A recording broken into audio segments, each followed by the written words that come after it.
Salut.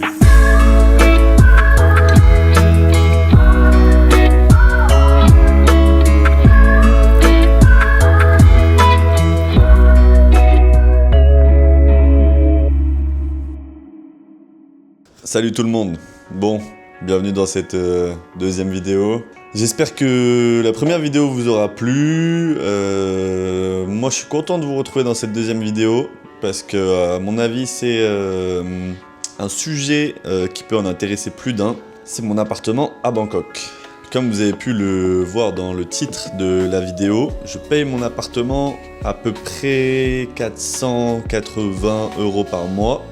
Parce que c'est 18 000 bahts et c'est sans l'électricité et l'eau. Donc comment vous dire que je passe d'un loyer où je paye 480 € pour vivre dans de très bonnes conditions, en plein centre-ville de Bangkok, à... disons qu'avant j'étais à... Donc moi je suis originaire de Bordeaux et je payais en gros 700 € sans l'électricité. On sait à quel point l'électricité ça revient cher en France. Alors petit disclaimer, hein, je suis pas là pour cracher dans la soupe ou quoi que ce soit, moi j'apporte juste une vision globale de la chose et je vais essayer de rester le plus objectif possible. Donc oui, en gros je m'en sortais pour 750 € par mois pour un T2 de 42 mètres carrés globalement, sans internet, donc oui, en gros grosso modo j'en avais pour 800 €.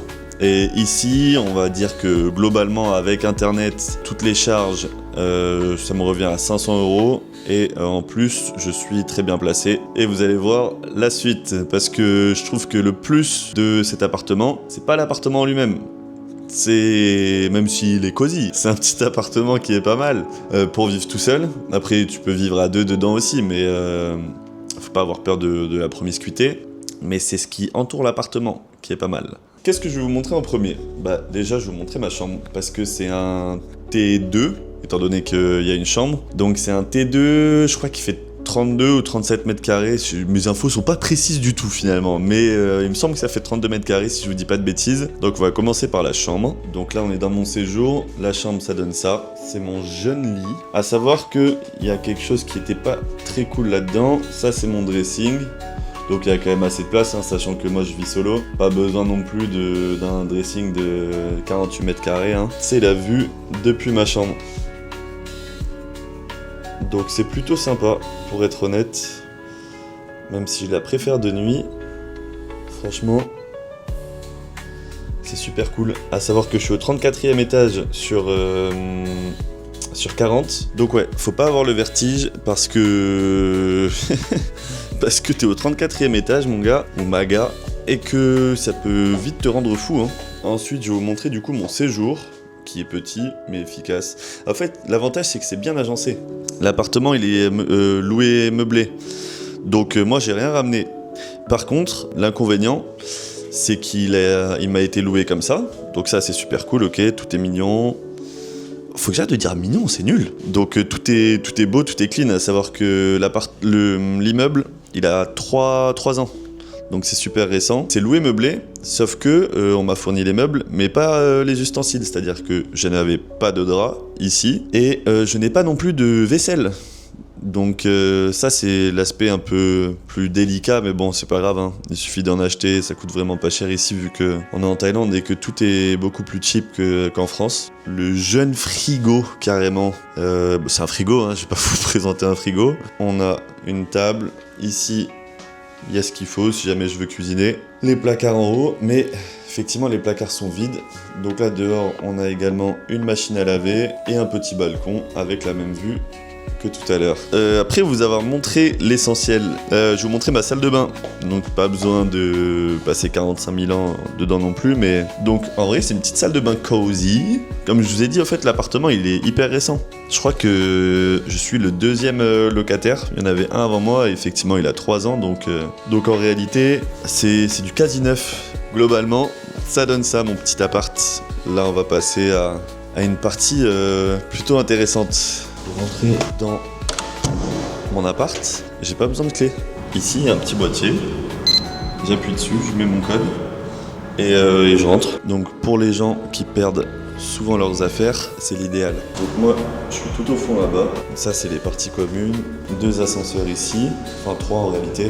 Il y en a 2 ici et un autre qui est là, avec une petite vue. Et je vais vous montrer l'autre maintenant. Et en fait, un peu partout dans l'immeuble, il y a des traces de fissures comme ça. Et ça, du coup, c'est lié au tremblement de terre qu'il y avait eu il y a plus d'1 an, il me semble. Et en fait, le bâtiment, il paye encore les stigmates. Il a encore les stigmates de ce tremblement de terre. Et en fait, c'est assez impressionnant. Et depuis, les personnes ne veulent pas aller dans les plus hauts étages de l'immeuble, alors que c'est ce qui coûte le plus cher en temps normal, parce qu'ils ont peur, en fait, qu'il y ait un autre tremblement de terre. À savoir que, bon, on en pense ce qu'on en pense, mais je pense pas que ce soit plus sécuritaire d'être dans les logements qui sont tout en bas plutôt que ceux dans les étages élevés. Là, je viens de rentrer dans l'ascenseur et en fait, pour avoir accès à l'ascenseur, c'est avec Face ID. Donc là, je monte ma tête, c'est ma grosse tête au moment où j'ai pris la photo. Et maintenant, j'appuie sur l'étage que je veux. Donc là, on va aller au 40. Donc ça, c'est une partie qui est intéressante, qui est plutôt, je dirais même plutôt sexy finalement. C'est le rooftop. Donc là, en fait, on arrive au rooftop. Alors de jour c'est très beau, mais j'aimerais bien vous montrer de nuit aussi. Voilà, enjoy. Donc là en fait on est au rooftop de mon immeuble. Donc ça c'est une des 2 piscines de l'immeuble en fait. Donc je vous laisse admirer un peu la vue quand même parce que c'est un... Enfin moi je trouve que c'est un truc de ouf. Honnêtement c'est magnifique. Donc ça, c'est la salle de sport qui est tout en haut, mais je vais pas y accéder maintenant parce qu'il doit y avoir des gens et que j'ai pas envie de les filmer.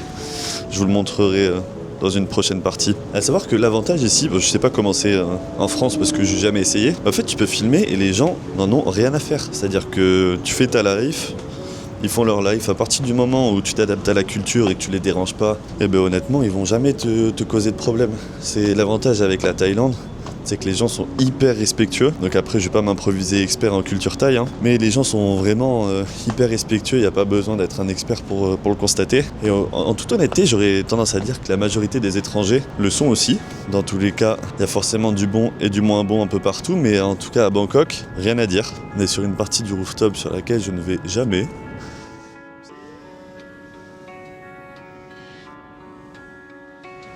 Bon, ici il n'y a personne, tant mieux. Parce que j'avais pas envie de déranger. C'est un espace de coworking en fait. La majorité du temps, lorsque je passe par ici, il y a tout le temps du monde. Mais s'il vous plaît, en fait, est-ce que ça donne pas envie de bosser ici dans ces conditions avec une pleine vue sur Bangkok?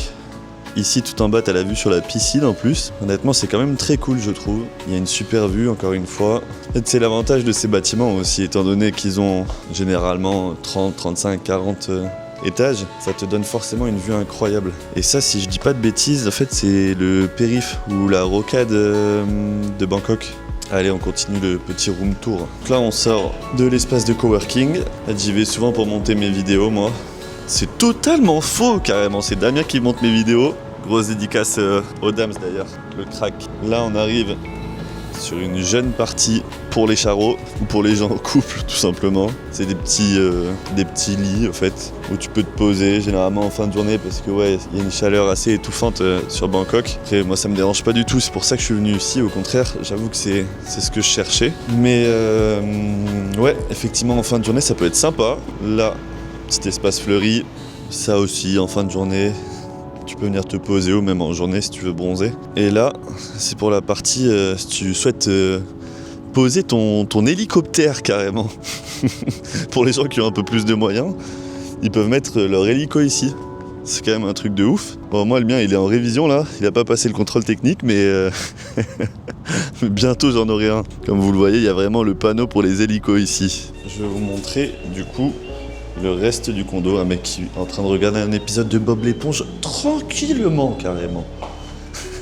Ça, c'est une des parties communes. En fait, c'est le lobby. C'est un endroit de chill. Et il y a souvent des gens qui s'y posent, en fait. Ce que je trouve assez étonnant, puisque moi, en temps normal, je resterai soit chez moi, soit à la piscine ou à la salle de sport. Vous voyez, c'est aussi des espaces de coworking. Et ça, en fait, c'est l'entrée du lobby. Enfin, c'est la partie gauche du bâtiment, je crois, là où t'as l'ascenseur. Et là, en fait, t'arrives dans le lobby. Et souvent, ici, t'as des stands. Mais c'est quand même un truc de ouf, je trouve. Donc, je vais faire l'autre partie. ici c'est un accueil où t'as tout le temps du monde. Et c'est mine de rien assez rassurant parce que ici t'es pas chez toi. Et c'est-à-dire que tu connais pas certains détails comme payer l'électricité ou ce genre de choses. Et là ça permet d'avoir toujours quelqu'un sur qui compter, ou du moins sur qui t'appuyer, qui peut te renseigner. Là c'est l'endroit où les colis sont déposés dès que t'as commandé quelque chose. Je parle pas trop fort, j'espère qu'on m'entend. Ici c'est les boîtes aux lettres. Et en fait, pour payer ton électricité ici, ils viennent et ils mettent ta facture là-dedans, tu la récupères, et puis tu vas au 7-Eleven. 7-Eleven, c'est un petit magasin qui est ouvert 24/24, 7/7, et t'as juste à montrer ta facture et aller la régler là-bas. Je trouve que c'est nettement plus simple. Après, t'as quand même des délais, hein. Quoi qu'il en soit, tu peux pas faire ce que tu veux tout le temps, mais honnêtement, c'est ouf. Là, on arrive vers la fin de la deuxième partie. Là-bas, t'as d'autres boîtes aux lettres et t'as des toilettes aussi. Et ça, c'est un autre espace de coworking. Donc là, il y a des gens qui bossent. Comme vous pouvez voir, en plus, il y a un tableau de Guernica en face. Mais qui connaît rien à la peinture. Je me suis carrément trompé sur ce que j'ai dit. Et là, on sort du BAT. On sort du BAT 7. Comme vous pouvez le voir au fond, je sais pas si on le voit bien, je vais essayer de zoomer. Ah merde, c'est pas le zoom ça. Mais en gros, t'as des food trucks qui viennent ici tous les jours. Donc franchement, c'est trop cool. Parce que déjà, c'est pas cher, c'est fait maison et c'est excellent. Il y a une petite statue de Bouddha pour les bouddhistes, tout simplement. Enfin, je sais pas si c'est Bouddha, attention, je vais pas dire de conneries, mais disons que c'est une statue sur laquelle les gens viennent se recueillir, j'ai l'impression quotidiennement. Et ça, en fait, c'est mon bâtiment. Le bâtiment dans lequel je vis. Et moi je suis tout là-haut. Donc là, ah mince, par contre j'ai oublié de vous montrer la deuxième piscine. Ça, on dirait que le mec se la donne de ouf. Mais c'est vrai, j'ai oublié de vous montrer la deuxième piscine. Donc ça c'est des gardiens qui sont tout le temps là. Et honnêtement, c'est devenu mes potos. À chaque fois il y a des petits sawadikap. Ça y est, je suis un vrai taille maintenant. Mais j'aimerais bien apprendre la longue taille. Ça serait assez intéressant. Et en fait, comme je vous disais, il y a un 7-Eleven, il y a des 7-Eleven partout en Thaïlande et en Asie. Et donc c'est ce bâtiment-là. En fait, tu peux aller à l'intérieur. Vous savez quoi, on va faire un tour. Comme ça, je vais vous montrer si jamais vous avez jamais vu. Musique emblématique quand tu rentres.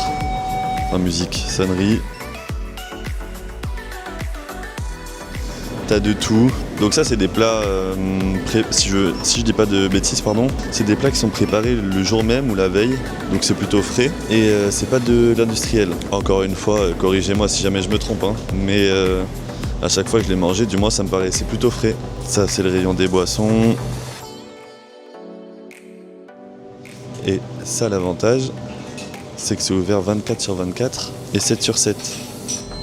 Donc par exemple, il est 3h du mat, t'as faim, t'as envie, de manger une glace, et tu peux passer ici et récupérer ta glace. Bon, c'était un peu gênant parce que j'étais en train de bosser, je voulais pas les déranger. Ça c'est un autre bâtiment, donc un autre condo dans lequel j'aurais pu aller. Comment s'est passée la location de cet appartement? Effectivement, vous devez peut-être vous poser la question, du moins ceux qui sont intéressés pour s'expatrier ou immigrer en Thaïlande, vous devez sûrement avoir des questions dessus. En réalité c'est plutôt simple, encore une fois, attention, disclaimer, je veux pas cracher dans la soupe, mais ça n'a rien à voir avec la France. En fait, la France, tu passes par une agence immobilière ou par des sites tiers comme Le Bon Coin, et tu dois prier pour obtenir une visite. Une fois que tu as ta visite, vous êtes 45 sur le même dossier. Ici, ça n'a rien à voir. Dans le sens où, moi je suis passé par un site qui s'appelle Property Hub. Donc c'est un site qui recense en fait toutes les différentes actions immobilières que tu pourrais avoir. Donc que ce soit la location, la vente ou l'achat d'appartements. Et donc je me suis pas pris la tête. C'est une pote taille que je m'étais faite l'année dernière qui m'en avait parlé, il me semble. Et donc je suis allé dessus, j'ai tout simplement installé une appli qui s'appelle Line, c'est l'équivalent de WhatsApp en gros ici. J'ai contacté l'agence immobilière, c'est une agente précisément qui m'a proposé de visiter l'appartement, je crois le surlendemain. Je l'ai visité le surlendemain, j'avais d'autres visites après, mais dans tous les cas je pense que ça aurait pas pu être mieux et ça sert à rien de... C'est radical. Ça sert à rien de visiter 40 000 appartements quand t'en vois un et qui te plaît, sachant que les autres étaient un peu plus excentrés et que c'était le même prix et le bâtiment en lui-même était moins récent, il était plus vieux quoi. Donc je pense honnêtement avoir fait le bon choix, à savoir que maintenant vous savez combien je paye par mois. Et donc oui, j'ai contacté l'agente, on l'a visité ensemble et pendant la visite, carrément pour vous dire à quel point ça n'a rien à voir avec la France, elle m'a proposé d'aller boire un café carrément. Parce qu'on était dans l'attente du contrat. Elle me dit bon, je vais aller te faire visiter les alentours, si tu veux on va boire un café, est-ce que tu veux qu'on mange un truc ensemble et tout. Donc petit date improvisé au milieu de la visite du logement, donc c'était assez fun. Mais bien sûr c'était que professionnel. Et c'était un moment super sympa en plus, comme ça a permis de faire passer le temps et de visiter le logement. Donc ça c'est juste à côté de chez moi en fait. Et c'est tout le temps comme ça. Vous avez des milliers et des milliers de scouts. À chaque fois qu'il y a un feu rouge, vous vous rendez compte de à quel point en fait il y a du trafic sur Bangkok. Mais c'est quand même incroyable. Et vous voyez là par exemple, il y a une personne avec le logo Grab, et bah cette personne-là, soit elle te livre de la nourriture, soit elle peut te transporter d'un point A à un point B. Et par contre, pour traverser ici au passage piéton, je peux vous dire que c'est le Maroc. Hein. Franchement, il faut être assez rapide et à l'affût. Des fois, il s'arrête, des fois, il s'arrête pas. C'est Mario Kart. Dès qu'il y a le feu vert, c'est la course. Je continue ma petite visite et en fait, on va aller faire un tour dans un centre commercial qui est juste à côté de chez moi. Comme ça me permet de vous montrer les alentours. Et par contre, ouais, effectivement, c'est très bruyant. Mais je m'y attendais et puis je savais que c'était le cas. Personnellement, c'est pas du tout quelque chose qui me dérange. Après, je sais qu'il y a des personnes qui préfèrent vivre dans un endroit plutôt calme et moins pollué, puisque vous savez que Bangkok est très pollué. Et donc dans ce cas-là, vaut mieux se diriger vers des campagnes plutôt que vers la capitale thaïlandaise. Et donc ouais, effectivement, là, au fait, on va faire un tour au centre commercial qui est juste à côté de chez moi. Donc c'est vraiment l'avantage. Parce que je sais pas si je l'ai dit, je m'en rappelle plus, mais moi je vis à Asok. C'est un gros centre commercial qui est à côté de chez moi. Donc ici ça n'a rien à voir avec la Thaïlande rurale effectivement. Parce qu'on est entouré de buildings, de scooters, de voitures. Il y a aussi le métro aérien et souterrain qui s'appelle le MRT et le BTS. Donc il y a toutes les commodités à côté au fait. Même si la majorité des gens je pense qu'ils se déplacent en scoot. Les Thaïs du coup de Bangkok, eux, se déplacent beaucoup en transport en commun. Et d'ailleurs, là, on va s'approcher d'une bouche de métro qui donne accès au centre commercial via le souterrain. On rentre dans le métro, donc comme d'hab, les gens sont tous alignés à droite. Et vous voyez, même moi qui supporte bien la chaleur, j'avoue qu'il fait un peu chaud là. Donc là, à droite, si on passe ces espèces de portiques, on prend le métro qui se trouve à droite. Et nous, c'est pas là où on souhaite aller. On veut aller directement au centre commercial parce que j'ai envie de vous montrer un peu comment c'est et ce qui est à proximité de l'appartement. À savoir que, bon, je distingue pas très bien encore le thaïlandais du chinois, mais j'ai l'impression qu'il y a quand même beaucoup de touristes chinois. Et en fait ça c'est stylé parce que quand on rentre, t'as différents stands et en fait c'est un centre commercial dans lequel tu peux tout trouver. Genre tu vas, je sais pas, au 5e étage, ils te font passer des entretiens d'embauche. Au 4e, t'as un coiffeur. Ah, c'est le principe d'un centre commercial, hein, tu me diras, mais je sais pas, ça m'a surpris. Disons que c'est le même principe que partout dans le monde, mais que c'est pas agencé de la même manière. Bon, bien sûr, je vais pas faire le bandeur de Thaïlande lorsqu'il n'y a pas besoin de le faire, mais en fait, je trouve que tout est beau, tout est bien organisé, et ça te donne envie de tout faire ici, au fait. Donc ça, on est encore au sous-sol. Et dites-vous que je suis pas encore dans la partie de droite, hein, que je vous ai montré. Genre le gros bâtiment, là, on est que dans la partie de gauche. Et c'est déjà immense. Savoir qu'ici, je pense qu'ils ont une passion pour les centres commerciaux, au fait. Après, tu me diras, c'est fréquenté. Petit signe de tête, le collègue. Ah bah attends, carrément. Ici, il y a des parfums, on fait une petite pause. Donc là, ils viennent juste de me donner un cadeau, c'est trop gentil. Bon, j'avoue, elles m'ont eu aussi parce que j'ai acheté 2 parfums. Voilà. Elles sont vraiment trop gentilles. Et attention, hein, c'était pas un achat compulsif, j'en avais plus. J'ai pas assez de budget pour faire des achats compulsifs. Thank you very much. Bye bye. Là, je viens de tomber sur 2 goats carrément qui m'ont vendu des parfums. Oh là là, c'est pour ça que j'aime ces gens. Ils sont simples. Et au début, je suis arrivé, j'ai dit ah non, désolé, je veux pas vous filmer et tout. Après, elles m'ont dit mais t'inquiète, tu peux filmer, y a pas de problème. Donc la simplicité, encore une fois, des gens, pas besoin de demander des autorisations X ou Y. Enfin, alors en l'occurrence, elles me l'ont donné, mais disons que si j'étais arrivé sans demander si je pouvais filmer, et ben en l'occurrence, ça aurait pas posé de problème. Carrément, j'ai acheté 2 parfums, je ressors avec 10 produits. C'est un truc de ouf. Carrément, il y a un petit JD Sport ici, dans le Boens. Après, bon, je vais pas faire tous les magasins. Effectivement, c'est un centre commercial. Ah, mais carrément, il y a le Liverpool FC là-bas. Par contre, j'ai remarqué qu'en Thaïlande, bon là, je parle pour les fans de foot, hein, ils sont fans de PL. Genre vraiment, ils regardent que de la PL. Et ils sont fans de United, Liverpool, Chelsea, tout ça, mais le Real, rien du tout. Donc, faut que je fasse un travail là-dessus, par contre. Allez, on se retrouve à la sortie. C'est bon, je sors de Uniqlo.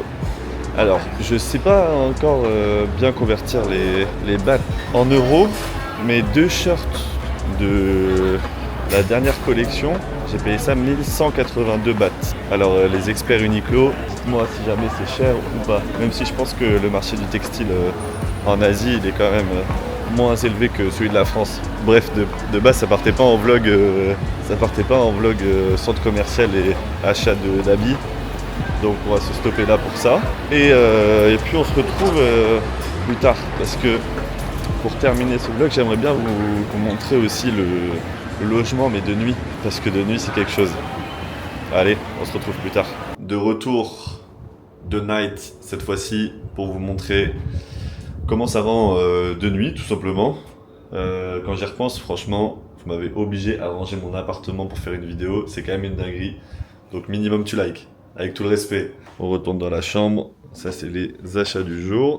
Et ça, c'est ma chambre de nuit. Genre la vue de ma chambre de nuit, plutôt.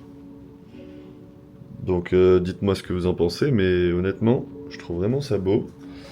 Bon, il y a un petit vis-à-vis avec les voisins, là. Donc, faut juste tirer ses rideaux. Et puis voilà. Et là, du coup, mon jeune balcon de nuit aussi. Là, je tiens ma caméra.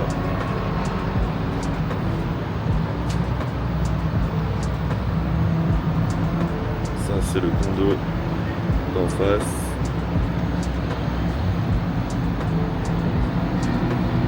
Et donc là, c'est la vue. Ah ouais, j'avais oublié de vous montrer ça d'ailleurs. C'est un sauna. Donc il y a 2 saunas aussi dans le logement. Un pour les femmes et un pour les hommes. Donc bien sûr, c'est pas mixte. Et c'est pas plus mal que ce soit pas mixte. Et donc ça, c'est la vue de nuit.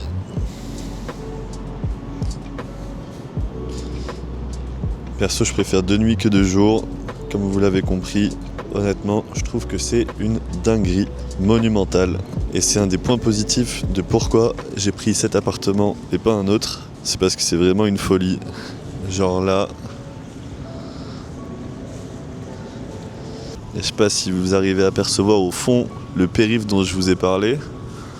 Tout est bloqué. C'est pas à l'arrêt parce qu'ils ont l'habitude, mais il n'empêche que c'est quand même full. Et là, je sais même pas quelle heure il est 19h je crois. 19h, 19h30. Il fait encore 30 ou 32 degrés. Il y a encore des gens à la salle.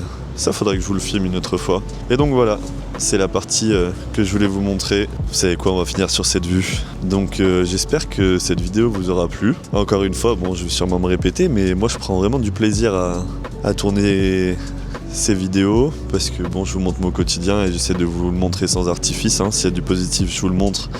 S'il y a du négatif, je vous le montrerai, je vous le dirai aussi. Avec tout le respect. En tout cas, si vous avez aimé, pensez à vous abonner parce que ça donne de la force, à liker. En tout cas, j'ai pas encore eu le retour des commentaires, mais s'il y a des commentaires, sachez que je les lirai tous et restez branchés.